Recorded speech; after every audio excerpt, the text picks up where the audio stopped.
Agora, nós vamos começar a tratar, a estudar cada grupo separado. E o primeiro grupo que nós vamos estudar, um grupo denominado Testemunhas de Jeová.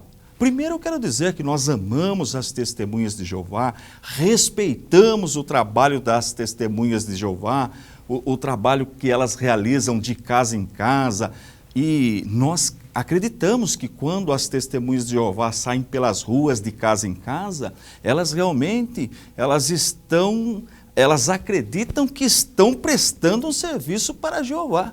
São pessoas que têm temor, pessoas que querem obedecer com precisão a sua religião. Mas tem um detalhe, nós não concordamos com os ensinamentos das Testemunhas de Jeová. Por exemplo, as Testemunhas de Jeová negam a imortalidade da alma. As Testemunhas de Jeová não adoram Jesus. Aliás, elas adoraram Jesus até 1954. Depois proibiram adorar Jesus. O fundador do movimento adorava Jesus. Olha que mudança radical. As Testemunhas de Jeová não acreditam na pessoa do Espírito Santo. E elas também negam a existência do inferno e ensinam que Jesus Cristo voltou em 1914. Olha que ensino diferente da palavra de Deus. Então o tema, a matéria que nós vamos abordar na nossa aula de apologética é estudando as doutrinas das Testemunhas de Jeová. E a primeira pergunta que eu quero fazer é a seguinte: será que é proibido falar sobre o que pensam outras religiões? Então quero abrir este tema, esta matéria, respondendo a esta pergunta. Será que é proibido falar sobre o que pensam outras religiões? Vamos ver o que diz a Declaração Universal dos Direitos do Homem? Eu vou ler para você a declaração. Declaração Universal dos Direitos do Homem. Todo homem tem direito à liberdade de pensamento, consciência e religião. Este direito inclui a liberdade de mudar de religião ou crença e a liberdade de manifestar esta religião ou crença pelo ensino, pela prática, pelo culto e pela observância, isolada ou coletivamente, em público ou em particular. Então veja, o que nós faremos aqui, nós temos liberdade de fazer, porque é direito do homem manifestar o seu pensamento, sua crença, sem ofender ninguém. Nós vamos discutir aqui no campo das ideias, no campo teológico, apenas isto. Bem, nós já aprendemos que a Declaração dos Direitos do Homem nos dá o direito de discutirmos, de comentarmos sobre o que pensa um grupo político, religioso, filosófico. Mas vamos aprofundar um pouquinho mais a questão. Olha o que as próprias Testemunhas de Jeová ensinam. Olha só o que diz esse texto publicado na revista Despertai, publicação das Testemunhas de Jeová. A Igreja Católica ocupa posição muitíssimo significativa no mundo e afirma ser o caminho da salvação para centenas de milhões de pessoas. Qualquer organização que assuma tal posição deve estar disposta a ser esmiuçada e criticada. Todos que criticam têm a obrigação de ser verdadeiros na apresentação dos fatos e justos e objetivos na avaliação dos mesmos. Veja que esta declaração quem faz são as próprias Testemunhas de Jeová. Então nós vamos usar o próprio argumento das Testemunhas de Jeová para estudar as doutrinas das Testemunhas de Jeová, os ensinamentos que as Testemunhas de Jeová levam de casa em casa e comparar com as Sagradas Escrituras. Para isso eu vou usar a Bíblia Apologética de Estudo, porque tudo que eu ensinar aqui está contemplado no rodapé da Bíblia Apologética de Estudo.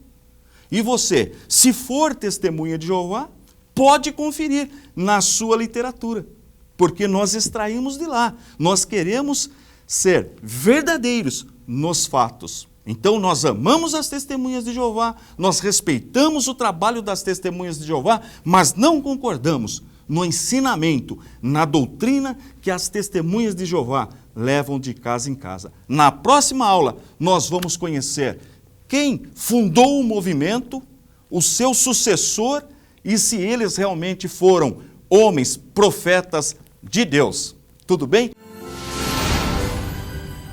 Na aula anterior, nesta matéria apologética, que significa defesa, nós começamos a estudar um grupo específico, as testemunhas de Jeová. E algumas testemunhas de Jeová ligaram para a gente, questionando o porquê deste ensino. Quero dizer, mais uma vez, nosso objetivo é tratar da questão apenas no campo teológico, filosófico, no campo das ideias. Não é nada pessoal. Queremos trabalhar como já ensinava Plutarco, filósofo da antiguidade. A mente não é uma vasilha para ser enchida, mas uma brasa para ser atiçada.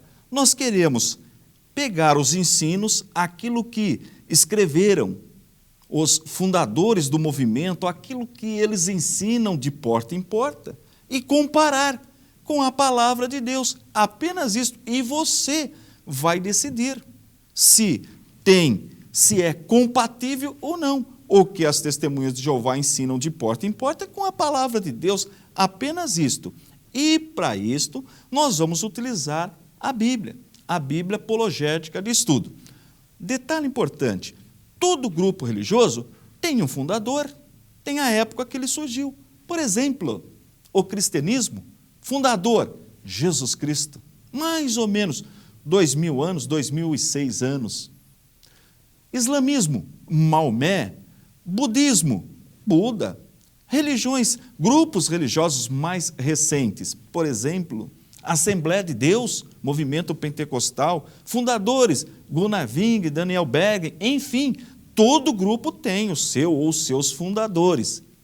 E o que nós vamos fazer? Vamos estudar quando surgiram e quem são as testemunhas de Jeová.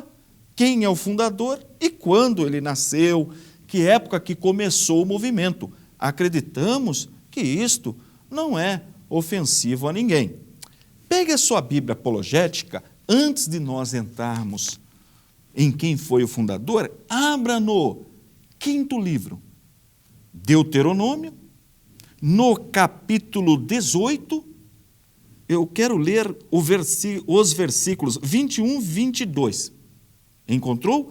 Deuteronômio 18, 21 e 22. Sempre é bom com a Bíblia apologética. Por quê? Porque no rodapé da Bíblia já vem a explicação do texto e como outros grupos utilizam, interpretam estes versículos e uma resposta de defesa, uma resposta apologética. Bom, 18, 21 diz assim, capítulo 18, versículos 21 e 22. E se disseres no teu coração, como conhecerei a palavra que o Senhor não falou? Quando o profeta falar em nome do Senhor, e essa palavra não se cumprir, nem suceder assim, esta é palavra que o Senhor não falou, com soberba a falou aquele profeta, não tenhas temor dele. Ora, aqui é o primeiro teste do profeta. Se ele falar e não se cumprir, já vai para a galeria dos falsos profetas. Guarda essa informação. Falou conforme homem de Deus e não se cumpriu, ele já vai para a galeria dos falsos profetas. Agora, se ele falar e acontecer o que ele falou, já garante que ele é um profeta de Deus? Não garante. Bem, suponhamos que o profeta profetizou e se cumpriu o que ele falou. Isso já faz desta pessoa um verdadeiro profeta? Não. Tem mais um teste. Abra sua Bíblia em Mateus, primeiro evangelho da Bíblia. Mateus, no capítulo 5. E quem ensina aqui a identificar um profeta? nosso Senhor e Salvador Jesus Cristo, maior autoridade no assunto. Mateus capítulo 7, vamos ler a partir do verso 15. Mateus 7, a partir do 15. Diz assim: acautelai-vos, porém, dos falsos profetas, que vêm até vós vestidos como ovelhas, mas interiormente são lobos devoradores. Por seus frutos o conhecereis. Porventura, colhem-se uvas dos espinheiros, ou figos dos abrolhos? Assim toda árvore boa produz bons frutos, e toda árvore má produz frutos maus. Então está aí o segundo passo para identificarmos um profeta. Estes frutos que Jesus está falando é uma referência aos ensinos. Então, além de se cumprir aquilo que o profeta disse, nós vamos analisar os seus ensinos. Se os seus ensinos são compatíveis, estão de acordo com a palavra de Deus. E o primeiro profeta que nós vamos estudar, intitulado profeta, o fundador do movimento As Testemunhas de Jeová, Charles Taze Russell. Charles Taze Russell nasceu em 1852. 1852, o fundador das Testemunhas de Jeová, Charles Taze Russell. E sobre as profecias deste fundador, deste chamado pelas Testemunhas de Jeová como profeta, nós vamos estudar. Só que não é hoje não, na nossa próxima aula. E eu conto com a sua audiência. Na aula anterior, nós começamos o nosso estudo sobre as Testemunhas de Jeová. E eu disse que todo grupo religioso tem um fundador, citei até alguns exemplos. E também mostrei um detalhe importante.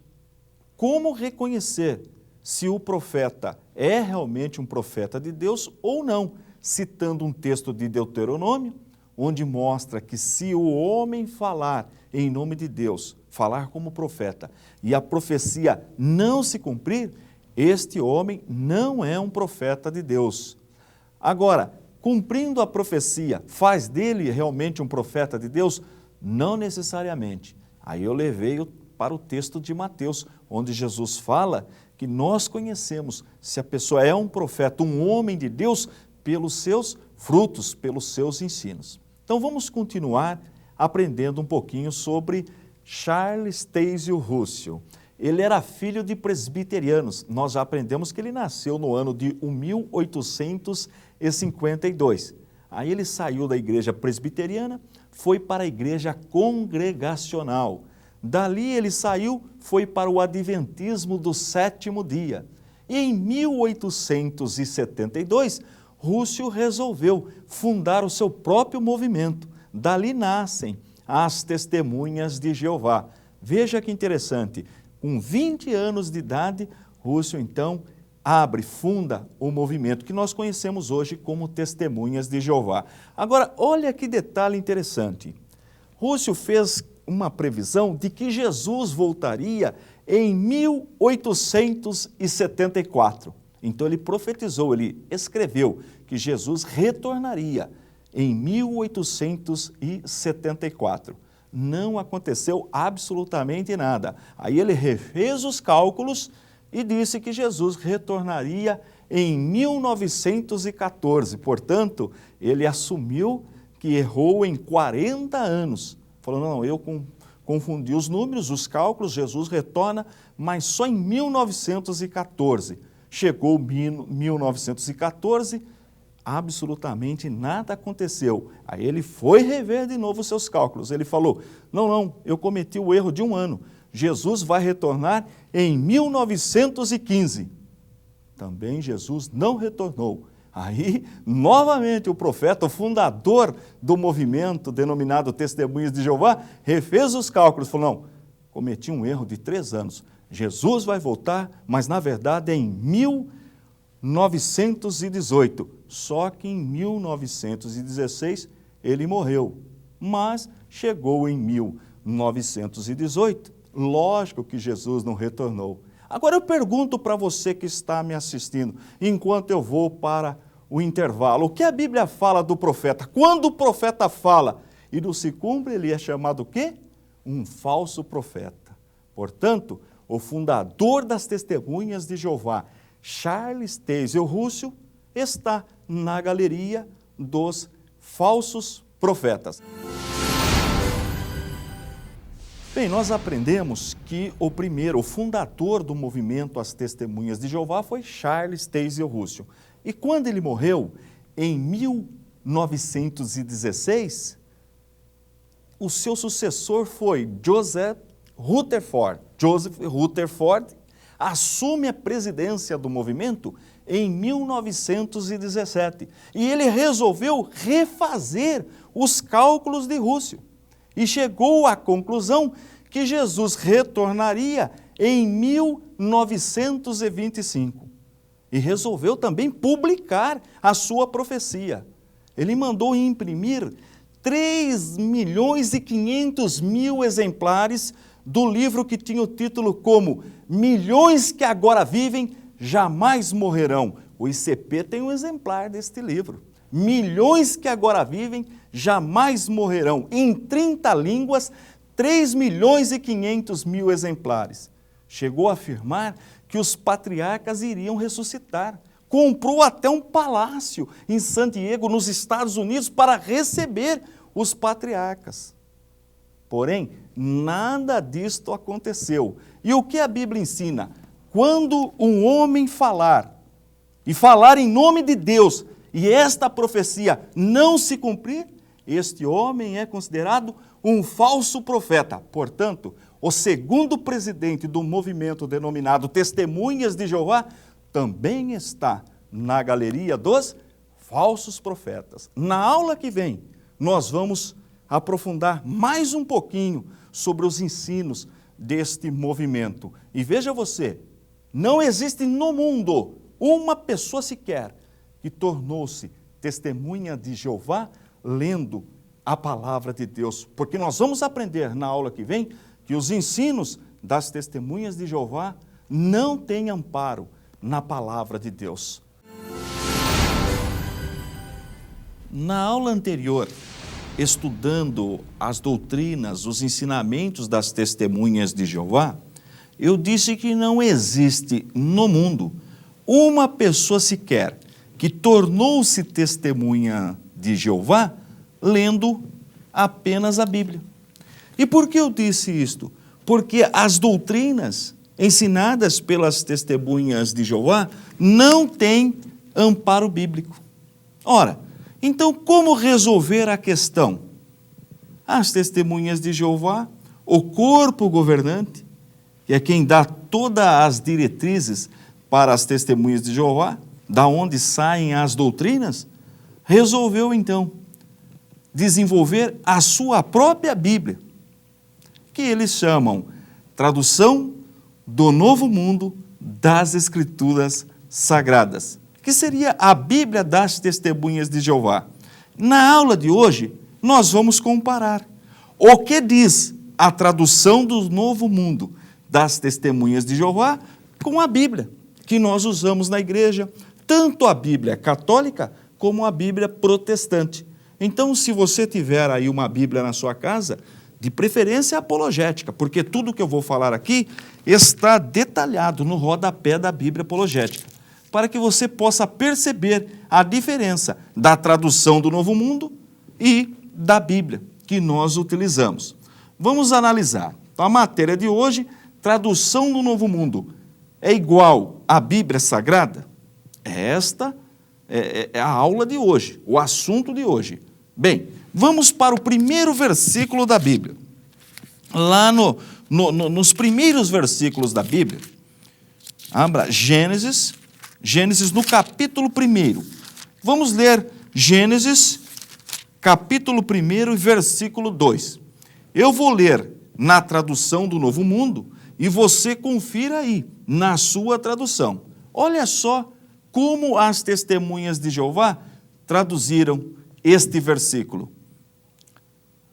Ora, a terra mostrava ser sem forma e vazia, e havia escuridão sobre a superfície da água de profundeza, e a força ativa de Deus movia-se por cima da superfície das águas. Viu o detalhe? E a força ativa de Deus. Agora abra sua Bíblia em Gênesis 1 e 2 e veja como ensina a palavra de Deus. Gênesis 1 e 2. E a terra era sem forma e vazia, e havia trevas sobre a face do abismo, e o Espírito de Deus se movia sobre a face das águas. Sabe quem é o Espírito de Deus aqui no texto? O Espírito Santo. Agora, sabe por que as testemunhas de Jeová traduziram o Espírito Santo como força ativa de Deus? Porque elas não acreditam na pessoa do Espírito Santo. Elas negam a pessoa do Espírito Santo. É isto que elas ensinam. Vamos para mais um texto ensinado pelas testemunhas de Jeová, alterado pelas testemunhas de Jeová. Abra sua Bíblia em Hebreus no capítulo 1 e no versículo 6. Hebreus 1 e 6. Encontrou? Olha só o que diz a tradução do Novo Mundo. Ela foi publicada completa em 1961. Exatamente, foi o ano que as testemunhas de Jeová publicaram esse texto. Olha só o que diz o texto. Mas, ao trazer novamente o seu primogênito à terra habitada, ele diz, e todos os anjos de Deus lhe prestem homenagem. Interessante, né? Lhe prestem homenagem. Agora vamos ver o que diz a Bíblia Sagrada? Hebreus 1 e 6. E outra vez, quando introduz no mundo o primogênito, diz, e todos os anjos de Deus o adorem. Aqui está falando de Jesus, e lá também. Agora, por que as testemunhas de Jeová traduziram? Adorem por prestar homenagem. Porque as testemunhas de Jeová adoravam Jesus, adoraram Jesus até 1954. Rússio, o fundador das testemunhas de Jeová, adorava Jesus. Mas a partir de 1954, surgiu uma determinação, ou seja, proibiram, passaram a proibir qualquer tipo de adoração a Jesus. Então veja que mudança de 180 graus. Imagina o pastor, o seu líder religioso, chegar até a igreja na hora do culto e falar, irmãos, eu tenho um aviso aqui para vocês, uma determinação. A partir de hoje está proibido adorar Jesus. Foi isso que aconteceu. Veja que mudança. Mas por que as testemunhas de Jeová não adoram mais Jesus a partir de 1954? Porque elas não acreditam que Jesus é Deus Todo-Poderoso. Para a testemunha de Jeová, Jesus é um Deus, mas de segunda categoria. E tem mais versículos, só que sobre os outros versículos eu vou comentar, mas não é hoje não. Na próxima aula, não vai perder a próxima aula. Na aula anterior, nós começamos a comparar a tradução do Novo Mundo das Sagradas Escrituras, o livro-texto das Testemunhas de Jeová, com a Bíblia Sagrada. A Bíblia utilizada por nós protestantes e pelos católicos romanos. E nós comparamos dois versículos. E nós vimos que no primeiro texto, as testemunhas de Jeová trocaram a palavra Espírito de Deus, que é o Espírito Santo, por força ativa, porque elas não acreditam na pessoa do Espírito Santo. E no segundo texto, nós vimos também que elas trocaram em Hebreus a palavra adorar por prestar homenagem, porque elas pararam de adorar Jesus em 1954. Veja que mudança radical. Mas vamos analisar mais alguns textos. Veja o que diz a tradução do Novo Mundo em Lucas 23 e 43. Diz assim o texto: e ele lhe disse, Jesus falando, deveras eu te digo hoje, aí vem 2 pontos, estarás comigo no paraíso. Por que as testemunhas de Jeová colocaram aqueles 2 pontos? Porque elas não acreditam que o ladrão foi para o paraíso quando morreu. Elas fizeram essa mudança. Veja só o que diz a Bíblia. Abra sua Bíblia, Lucas 23 e 43. Diz assim: e disse-lhe Jesus, em verdade te digo que hoje estarás comigo no paraíso. Durante 20 séculos, nós ensinamos, o cristianismo ensinou que o ladrão tinha ido para o paraíso quando morreu. Porém, depois que surgiu a tradução do Novo Mundo das Sagradas, ou das Escrituras Sagradas, como querem as testemunhas de Jeová, o ladrão não foi mais para o paraíso. Mas não é só isso não. Veja um outro texto, que mudança interessante elas fizeram. Abra sua Bíblia em Lucas, no capítulo 23 e no versículo 21. Olha o que diz a tradução do Novo Mundo. Eu vou ler na tradução do Novo Mundo, depois você confere na sua. Começaram então a berrar dizendo, para estaca com ele. Sabe por quê? As testemunhas de Jeová passaram a ensinar que Jesus não foi colocado em uma cruz, que ele foi colocado em uma estaca. Mudaram a partir de 1930. Se você pegar uma literatura das testemunhas de Jeová antes de 1930, você vai encontrar a cruz. Aliás, a cruz já foi um dos símbolos das testemunhas de Jeová. De repente, eles mudaram de novo o ensino. Só que tem um detalhe muito interessante que eu quero mostrar para você sobre este versículo. Vamos analisar Lucas 23 e 21 na tradução das testemunhas de Jeová? Olha como elas traduziram. Começaram então a berrar dizendo, para estaca com ele. Por quê? Porque as testemunhas de Jeová ensinaram até 1930, você pode pegar uma literatura das testemunhas de Jeová, você vai ver Jesus Cristo crucificado, Jesus Cristo em uma cruz. Mas depois resolveram mudar. Deixaram de acreditar que Jesus está em uma cruz e colocaram Jesus em uma estaca. Olha que interessante. Então, vamos ver mais um texto da tradução das testemunhas de Jeová. Veja o que diz o Evangelho segundo escreveu São João, no capítulo 20, versículo 25. Capítulo 20, São João 20, 25, diz assim, a menos que eu veja nas suas mãos o sinal dos pregos e ponha o meu dedo no sinal dos pregos, quem está falando isto é Tomé. Tomé não acreditava que Jesus havia ressuscitado, então ele queria tocar. Então veja, a menos que eu veja nas suas mãos o sinal dos pregos, portanto, mais de um prego nas mãos de Jesus. Obviamente, Jesus na cruz, um prego em cada mão. Então ele queria ver o sinal dos pregos e ponha o meu dedo no sinal dos pregos. Mas as testemunhas de Jeová, no livrinho que eles utilizam para ensinar, discipular pessoas, que tem como título Caminho que Conduz à Vida Eterna, elas fizeram a seguinte gravura. Na página 67, olha aí, eu vou pedir até para aparecer grande aí no teu vídeo, quantos pregos você está vendo nas mãos de Jesus? Um prego.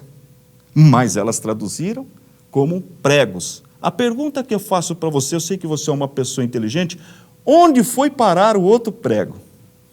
Está vendo? É deste jeito que trabalham as testemunhas de Jeová.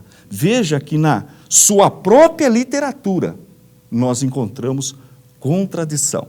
Na próxima aula nós vamos tratar do nome Jeová. Será que Deus só tem um nome e realmente este nome é Jeová? Não vai perder a próxima aula. Vamos continuar o nosso estudo sobre as testemunhas de Jeová? Antes, deixa eu salientar novamente, nós amamos as testemunhas de Jeová, respeitamos as testemunhas de Jeová. Toda a nossa discussão é apenas no campo teológico, filosófico, no campo das ideias. E hoje nós vamos estudar quantos nomes Deus tem. Por quê? Porque as testemunhas de Jeová ensinam que Deus só tem um nome, e este nome é Jeová. Então nós vamos trabalhar quantos nomes Deus tem realmente. Para isso nós vamos fazer uma divisão. Deus tem nomes genéricos e nomes específicos. Deixa eu exemplificar para você. Imagina o seguinte, a dona de casa chega para o esposo, para o marido e fala, olha, vai até o supermercado para mim comprar sabão em pó. Então o marido vai até o supermercado comprar sabão em pó, entra no mercado, lá ele vai no departamento de material de limpeza e, lógico, o marido inteligente vai comprar o sabão em pó mais barato, mais em conta. E ele volta com o sabão em pó para casa. A esposa não pode reclamar. Por quê? Porque ela não especificou. Ela só pediu sabão em pó. Agora, segundo exemplo, se ela fala, olha, você vai até o mercado e traz o sabão em pó, marca tal, se ele não trouxer a marca que ela pediu, com certeza teremos um problema. Então, uma coisa é especificar. Quer ver outro exemplo? Você chega até uma lanchonete e fala, me dá um refrigerante. O garçom vai perguntar, que sabor, que marca o senhor quer? Porque senão, ele não tem como te atender.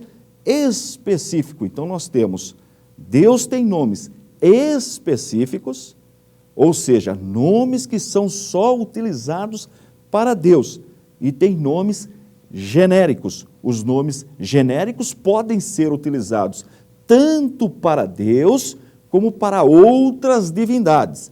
Primeiro, nós vamos aprender os nomes genéricos de Deus. Anote aí no seu caderno. O primeiro deles, El. El significa Deus, vem lá do hebraico. Vamos observar um texto onde nós encontramos El? Êxodo, no capítulo 20 e no versículo 5. Pegue a sua Bíblia, de preferência a Bíblia apologética.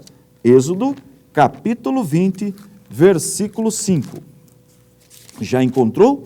Sempre na aula do pastor Antônio, tenha do seu lado a Bíblia, de preferência a Bíblia apologética. Olha o que diz Êxodo 25. Não te curvarás a elas, nem as servirás, porque eu, o Senhor teu Deus, sou Deus zeloso, que visito a iniquidade dos pais nos filhos até a terceira e quarta geração daqueles que me odeiam. É isto que diz o texto, Deus zeloso. Este Deus é El. Pode ser usado tanto para o Deus verdadeiro, como para uma divindade falsa. E como eu sei? Em função do contexto. Aqui, por exemplo, quem é Deus zeloso? O Deus verdadeiro. Então eu sei que esse texto está se referindo ao Deus verdadeiro. Tudo bem? Só para você entender o que eu estava falando. Olha que interessante a segunda carta que o apóstolo Paulo escreveu aos Coríntios, no capítulo 4 e no versículo 4. Diz assim, nos quais o Deus deste século cegou os entendimentos dos incrédulos. Ora, quem é que cega o entendimento? O Deus deste século. Pode ver que na sua Bíblia, Deus está com letra minúscula. Então, quando a Bíblia fala do Deus verdadeiro, a Bíblia traz Deus com D maiúsculo. Quando fala do Deus falso, Deus com letra, o D é minúsculo. Entendeu? Então, aquele El que nós aprendemos, El, Deus zeloso, é um nome genérico. Pode ser usado para o Deus verdadeiro, mas também pode ser usado para uma divindade pagã. Vamos ver mais um exemplo? Gênesis 14 e 19. Gênesis 14, 19. Abra a sua Bíblia em Gênesis 14, 19. Lembre-se, apologética a gente aprende sempre com a Bíblia na mão. Não tem como ensinar apologética sem a Bíblia. 14, 19. Um detalhe, tudo que eu estou ensinando aqui está contemplado no rodapé da Bíblia apologética, por isso que eu recomendo para os meus alunos. Gênesis 14, 19. Olha só que interessante. Diz assim: e abençoou-o e disse: bendito seja Abrão pelo Deus Altíssimo, o possuidor dos céus e da terra. Esse Deus, Deus Altíssimo, também vem lá do El. Pode ser usado para uma divindade pagã, como para o Deus verdadeiro. Deus Elion. Deus Elion pode ser, no hebraico, Deus Elion. Deus Altíssimo pode ser usado para uma divindade pagã ou também para o Deus verdadeiro. Como eu sei que aqui se refere ao Deus verdadeiro? Na nossa Bíblia está grafado com letra maiúscula, mas no hebraico não tinha isto. Então, pelo contexto, o judeu sabia, o povo sabia, quando estava se referindo ao Deus verdadeiro, olha aqui, ainda o contexto mesmo diz, o possuidor dos céus e da terra. Quem é o possuidor dos céus e da terra? O nosso Deus. Portanto, eu sei que é Deus verdadeiro. Aprendeu mais um nome genérico de Deus? Mas tem mais, só que eu não vou ensinar hoje não. Os nomes genéricos eu vou continuar na próxima aula e também vou falar dos nomes específicos de Deus. Aí você vai ver a origem do nome Jeová. Vamos continuar na nossa aula os nomes genéricos de Deus. Está lembrado da aula anterior? Nós aprendemos que Deus tem mais de um nome e classificamos em genéricos e específicos. E nós aprendemos que El é um nome genérico de Deus. Por quê? Pode ser usado para o Deus verdadeiro, como também pode ser usado para uma divindade pagã. Aprendemos sobre o El Elyon. Pode ser usado para uma divindade pagã também. No caso do texto que nós lemos em Gênesis 14, 19, nós estávamos tratando do Deus verdadeiro. E o próprio contexto mostra que está falando do Deus verdadeiro. Mas vamos para mais um nome genérico de Deus? Abra sua Bíblia em Gênesis 1:1. Todo mundo sabe até de cor este versículo. Gênesis 1:1. Abra sua Bíblia. Diz assim: no princípio criou Deus os céus e a terra. Este nome também é genérico. Trata-se de Elohim. Já viu falar de Elohim? Elohim é um nome genérico de Deus. Ou, no singular, Eloá. Eloá, Elohim, são nomes genéricos de Deus. Por quê? Nós podemos, ou nós encontramos na Bíblia, estes nomes sendo usados para o Deus verdadeiro e também para a divindade pagã. E como eu sei quando Elohim ou Eloá está tratando do Deus verdadeiro? Veja aqui, o próprio contexto diz, no princípio criou Deus os céus e a terra. Ora, quem que criou o universo? Quem que criou todas as coisas? O Deus verdadeiro. Por isso que na nossa Bíblia, na língua portuguesa, vem D maiúsculo, porque está tratando do Deus verdadeiro. E quando está tratando de uma divindade falsa, de uma divindade pagã, então vem com D minúsculo. Como eu mostrei lá na segunda carta que Paulo escreveu aos Coríntios 4:4, o Deus desse século cegou os entendimentos dos incrédulos. Ali está tratando de uma divindade pagã, de um Deus falso. Por isso que mostra Deus com D minúsculo. Tudo bem? Já anotou os nomes genéricos de Deus? El, que quer dizer Deus, El Elyon, Deus Altíssimo, Elohim e Eloá. Elohim forma plural de Deus e Eloá singular. Todos estes nomes são genéricos. Por quê? Nós podemos encontrar uma referência ao Deus verdadeiro, mas também referência a uma divindade falsa. Como eu citei aqui, quando Paulo escreve na segunda carta aos Coríntios 4:4, ele está se referindo ao Deus falso, por isso vem com letra minúscula. No caso, se fosse ao Deus verdadeiro, viria na nossa Bíblia grafado com letra maiúscula. E no hebraico, como eles sabiam se não tinham ainda maiúscula e nem minúscula? Como eles faziam para saber quando estava se referindo ao Deus verdadeiro e ao Deus falso? Em função do contexto. Está lembrado do versículo 1? No princípio criou Deus os céus e a terra. Como eu sei que esse Deus é o verdadeiro? Ora, quem criou os céus e a terra? O Deus verdadeiro. Vamos agora para os nomes específicos de Deus, aqueles que só são utilizados para o Deus verdadeiro, para o nosso Deus. Vamos ler o que está escrito em Gênesis 17, versículo 1. Pegue a sua Bíblia. Eu sempre falo, de preferência, a Bíblia apologética, porque esta Bíblia foi desenvolvida para isso. Toda esta argumentação da nossa aula, nós colocamos no rodapé da Bíblia apologética detalhadamente. Então, 17:1. Sendo, pois, Abrão da idade de 99 anos, apareceu o Senhor a Abrão e disse-lhe: Eu sou o Deus Todo-Poderoso, anda em minha presença e sê perfeito. Está vendo que detalhe? Deus Todo-Poderoso. Só tem um Deus Todo-Poderoso, El Shaddai, onipotente. El Shaddai no hebraico, na nossa língua, Deus Todo-Poderoso, que também foi traduzido como onipotente, aquele que tem todo o poder, aquele que governa sobre tudo, domina sobre tudo, o nosso Deus, o El Shaddai, o Deus Todo-Poderoso. Este é um nome específico de Deus, só é utilizado quando trata do Deus verdadeiro. Mas só tem este nome? Não, tem mais.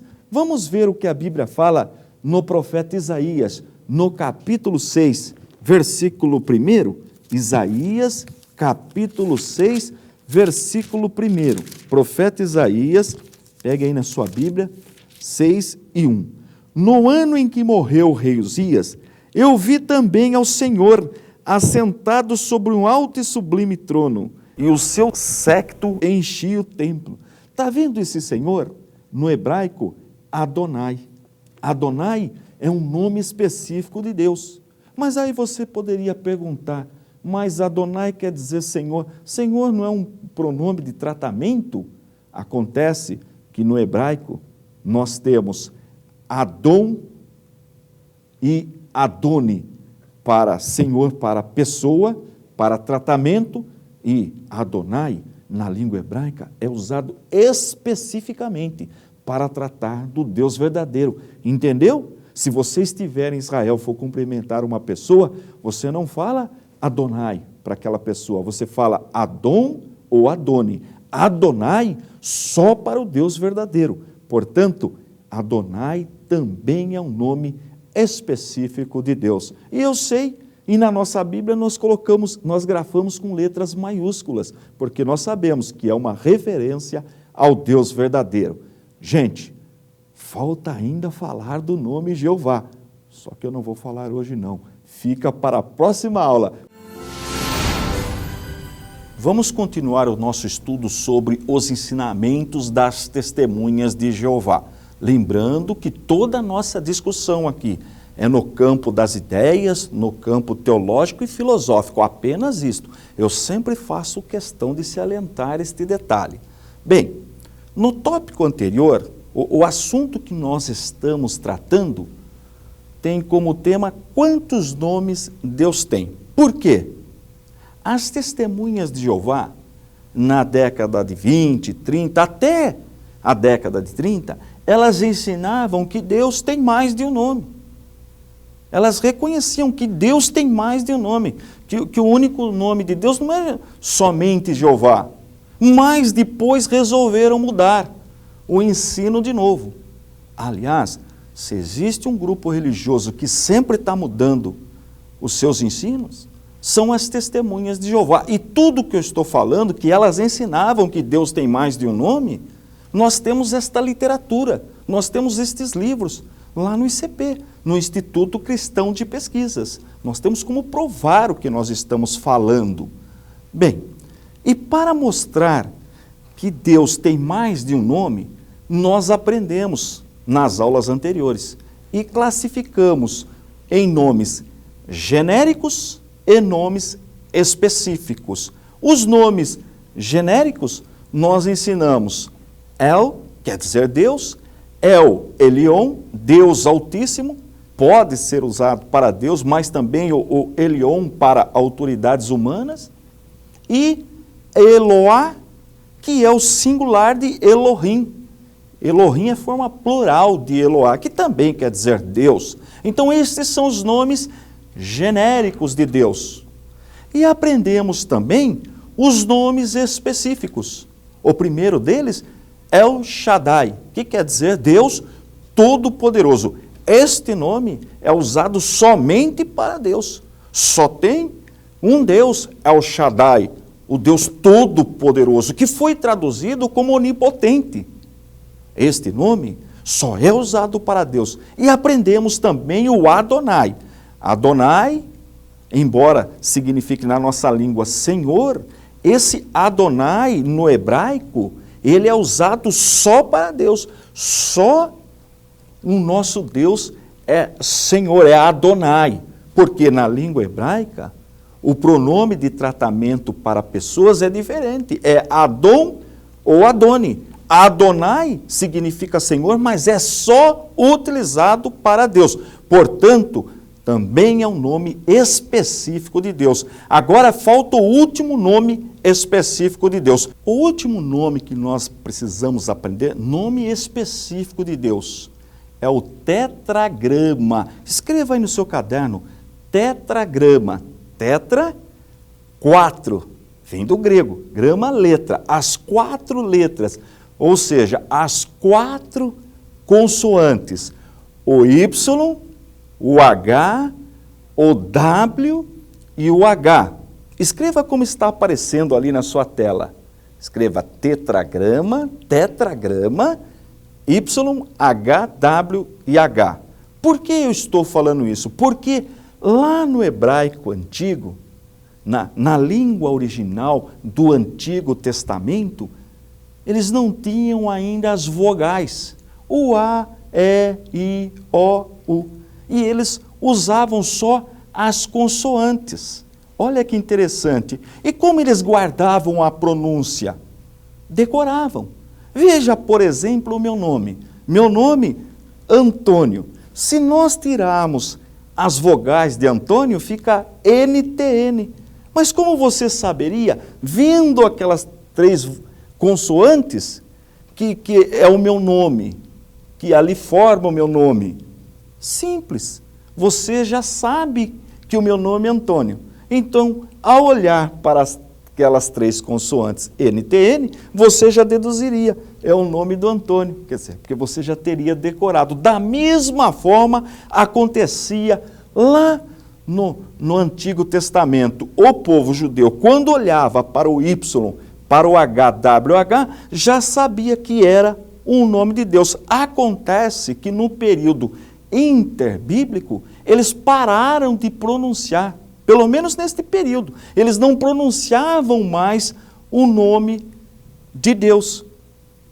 Em função de parar de pronunciar o nome de Deus, esqueceram a pronúncia. Ninguém sabia mais como pronunciar o nome de Deus. Quando eles estavam no dia a dia, na rua, conversando, e eles olhavam o tetragrama, o YH, o WH, eles não falavam nem Adonai e nem o nome de Deus. Eles falavam Hashem, que quer dizer o nome.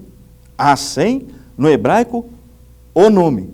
Agora, na sinagoga, que é onde os judeus cultuam a Deus, eles chamavam Adonai. Então, quando eles olhavam para as 4 consoantes, eles falavam Adonai, se estivessem na sinagoga. Ou na rua, o nome, Hashem. Isso de tanto temor, para não profanar o nome de Deus. Na próxima aula, nós vamos aprender, então, como surgiu o nome Jeová, e nós vamos provar que este nome foi uma invenção. Uma invenção. Ele realmente não tem nos originais, tá bom? Mas isto na próxima aula. Vamos continuar a nossa aula sobre o que ensinam as testemunhas de Jeová. Deixa eu frisar novamente. Toda a nossa discussão é no campo das ideias, no campo teológico e filosófico, apenas isto. Eu estou pegando as literaturas das testemunhas de Jeová e comparando com a palavra de Deus, apenas isto. Você vai decidir, ok? E na aula anterior, estudando os nomes específicos de Deus, está lembrado que eu ensinei que até a década de 30, as testemunhas de Jeová também ensinavam que Deus tem mais de um nome? Depois elas mudaram. Agora elas ensinam que Deus só tem um nome e este nome é Jeová. Na aula de hoje nós vamos aprender que o nome Jeová é uma invenção humana. Eu ensinei na aula anterior que o povo judeu usava na rua, quando encontrava com o outro na rua para conversar sobre o texto sagrado, e eles encontravam o tetragrama, que são as 4 letras consoantes do hebraico, porque o hebraico não tem as vogais. O hebraico antigo, eles não tinham as vogais, só as consoantes. E o nome de Deus era representado pela letra Y, H, W e H, como você está vendo aí na sua tela.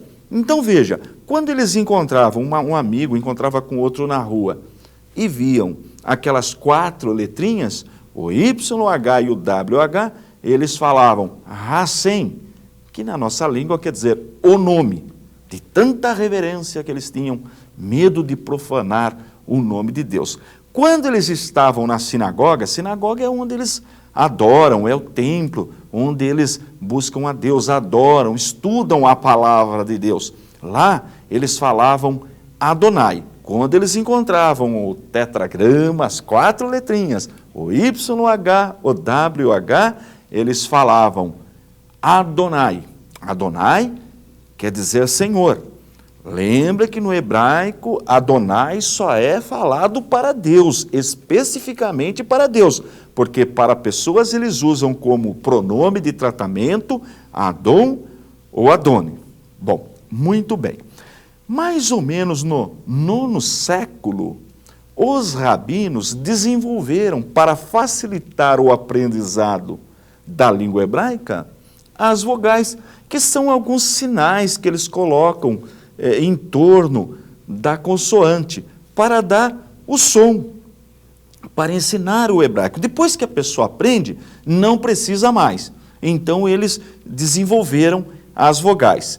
Como no período interbíblico eles não falavam o nome de Deus, perdeu-se a pronúncia do nome de Deus. Porque quando estavam na rua falavam Hashem, o nome. Na sinagoga, Adonai. Perdeu a pronúncia. O que eles fizeram? Veja esta gravura. Eles pegaram as vogais de Adonai, está vendo na tela?